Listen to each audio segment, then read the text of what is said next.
What? Come on.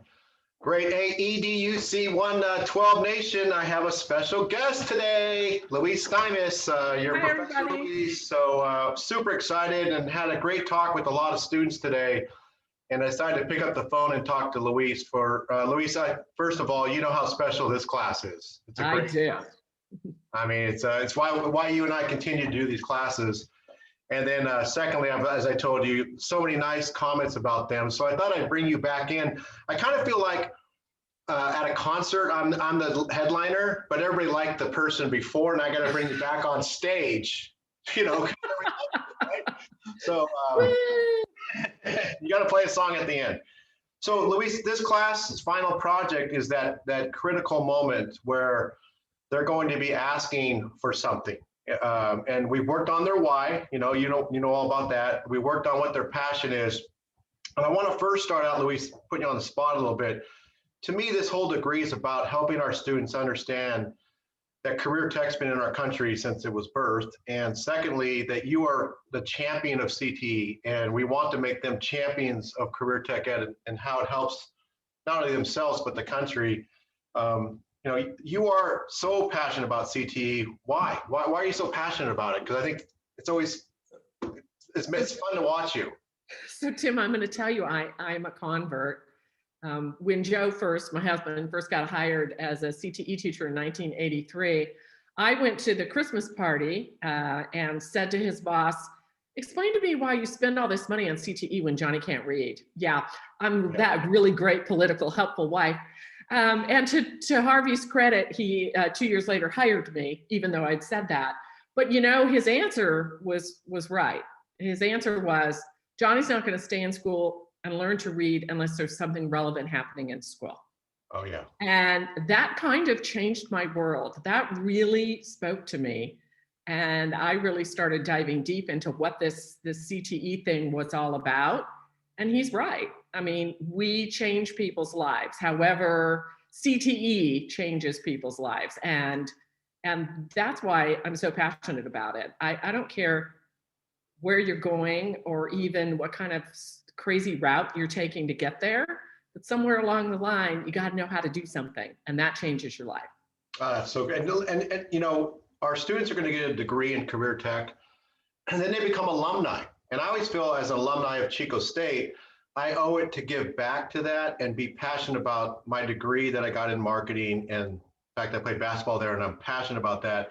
Our students have a responsibility as alumni, because that's a whole nother world, to take their messaging out in their lives. Don't you think? I think that's really important to have people behind us and generations behind us, Louise, because we're getting old. No, I think it's really important. You know, our legislators are, you know, many of them are really passionate about CTE.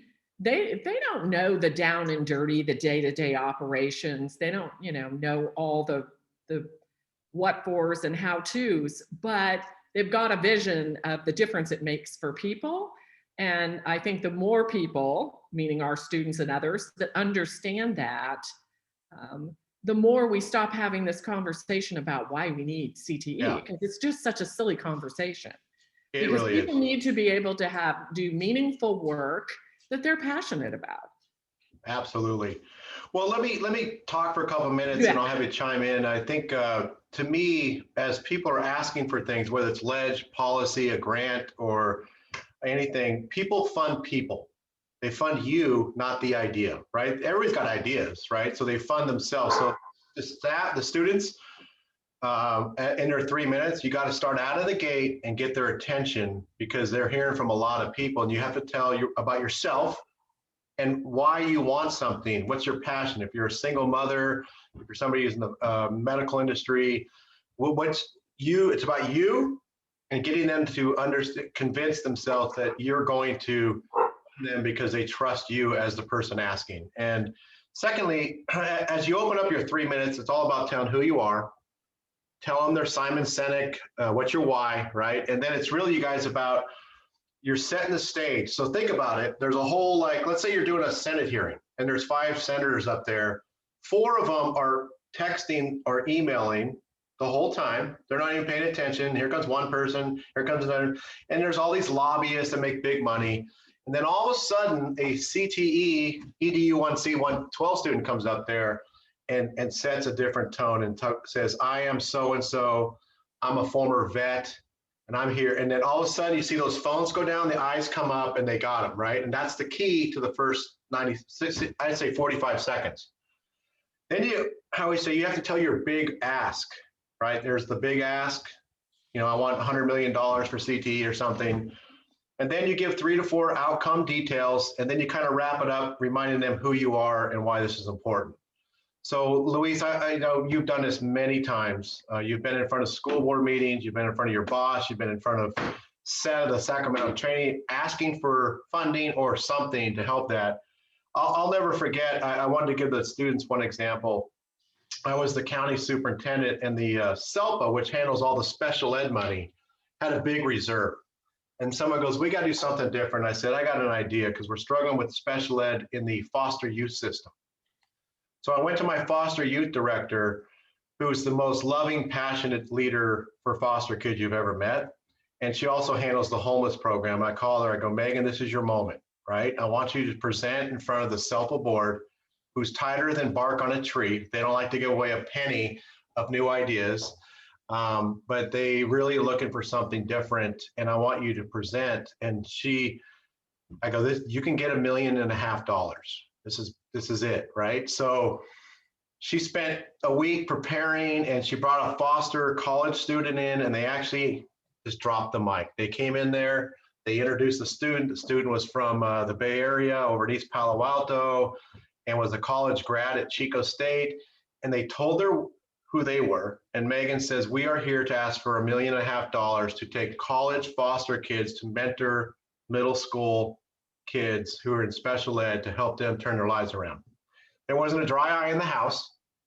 They were absolutely dialed in. I took them out for dinner that night, and they had to tell me they didn't sleep for 3 days going into those 3 minutes, because they really only had, they had a 20-minute presentation, but it's those first 3 minutes, and they got funded, right?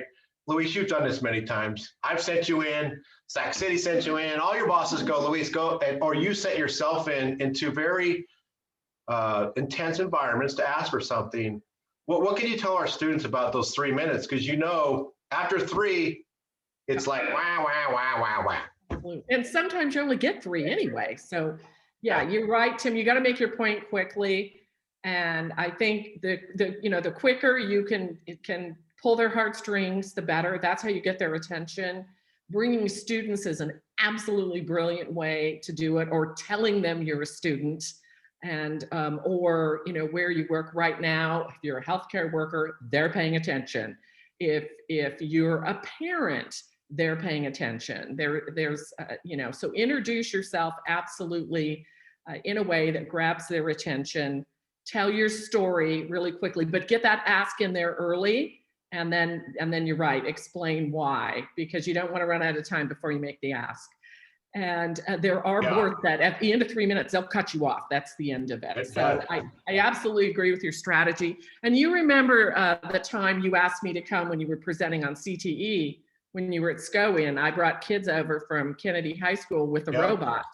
Yeah. And, later on, I really needed help from you. And I asked you for more money, and you said, I can give you $100,000 for robotics.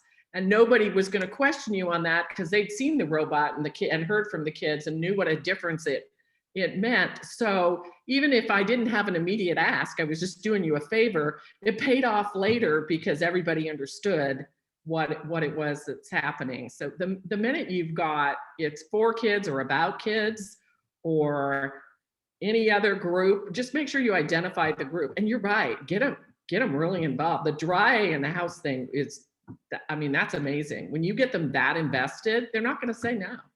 Yeah, and I think on the ask, like you said, you asked for $100,000 to help kids improve their robotics. I don't have time to talk about the 85 outcomes of that. Neither does a senator or a board. It's right. Again, you're trying in a very short amount of time to get people to buy into you. And then the big ask. Don't ask. And I think some of the students are struggling with the details. There ain't no detail. There are not details. But I'm Chico State. Yeah, they don't understand what you do anyway. Yeah.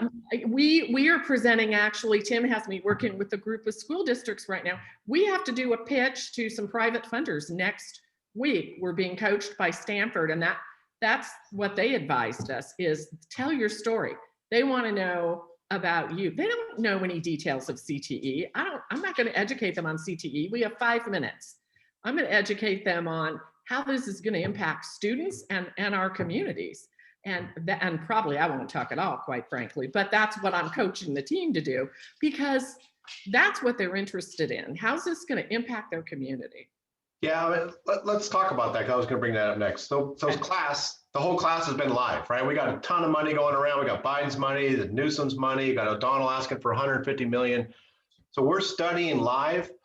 So class, listen, Louise is doing exactly what you're doing next week, and asking, and if she gets approved, and she will, it's $200,000, right? And I know a lot of us go, that's only $200,000 because we work in the state of California. That's big money for these little districts. And Louise, you know, as you called me the other day, you're going to have a little butterflies in your stomach, or you're going to be a little anxious. I'm worried about it already. Yeah, it's $200,000, right? It's not like chunk change. Right. So with our students, some of them are worried about really, I think, finishing their project, and don't let perfect get in the way of done, right? Just get it done, and you'll feel better as you practice this. But your $200,000 presentation next week has no real bearing directly on your putting food on the table, let's say, but it's in your passion, which is more important than a paycheck.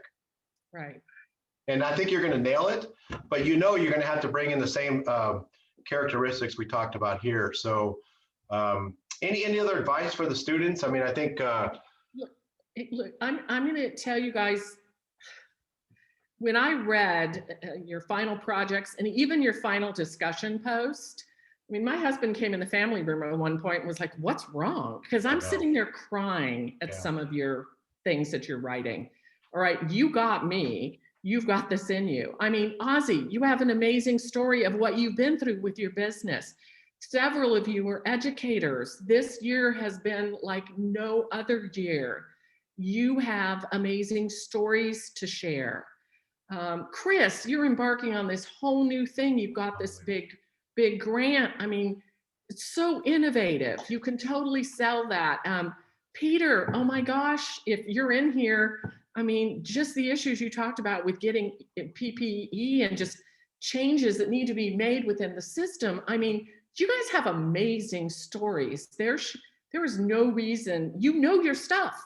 There is no reason why you don't have a great starting place for this. You are and just, you all identified needs. You all had a project where you focused on change.